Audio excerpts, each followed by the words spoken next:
So, Sundar, often parents and students see learning as a means to an end, good marks, good jobs. So, how do we shift from this transactional mindset to like truly enjoying the process of learning itself? I think there are a lot of forces at work. We have, okay, the first is the public discourse on education.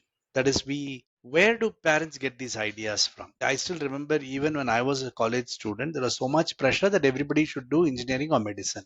Okay, nearly 40 years back. And then I see that nothing much has changed today. People still are doing the same thing. People still are saying the same thing. When I set up the philosophy department at Manipal, I had students who are medical students and engineering students come to me and say, "We want to do humanities, but our parents want us to do this." And I said, I don't know which era, nothing has changed. What I heard in the 80s is what is happening now in the 2020s, right?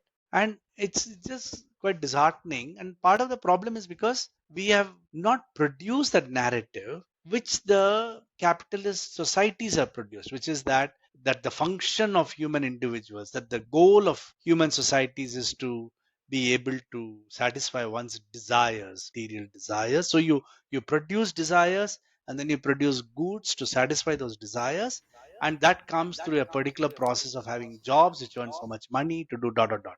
We have been very successful in producing this kind of a narrative to the public, which are, by the way, transmitted. Doesn't have to be very conscious in every films and TV serial, and the kind of news which papers carry project a particular idea of what human, like this is like the purusharth, or whatever. What do you do? What are your goals of human life? And the goals of human life are socially transmitted in all these forms. So it's not a surprise that parents are ignorant about what education really is. Most parents don't know what education really means, right? For them, education is a path towards getting a degree. That's why I think all of Indian thing is about skill based only. It's all vocational. We don't have non-vocational. There's no education in our universities and stuff. The broader, grander idea of earlier idea of education where you learn different kinds of things, right? Today, sudden fad for liberal arts, which is the so-called larger idea of education, which are private universities for which students have to pay a huge amount of money to get liberal arts education. And I'm like, I don't see the sense of that anyway. But that idea of education is coming back in a particular manner. But for it's not a surprise that every parent wants their children to do something which can generate and satisfy the the desire produced by this modern societies. Where is the counter to it? The counter is not coming. Where is it going to come from?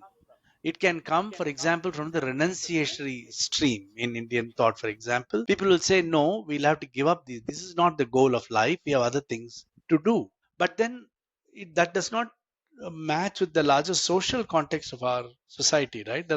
We still have, we are still at the bottom of the world in the World Hunger Index, in the World Poverty Index. So, obviously, for a lot of people for whom basic survival is a big problem, education is really a way out.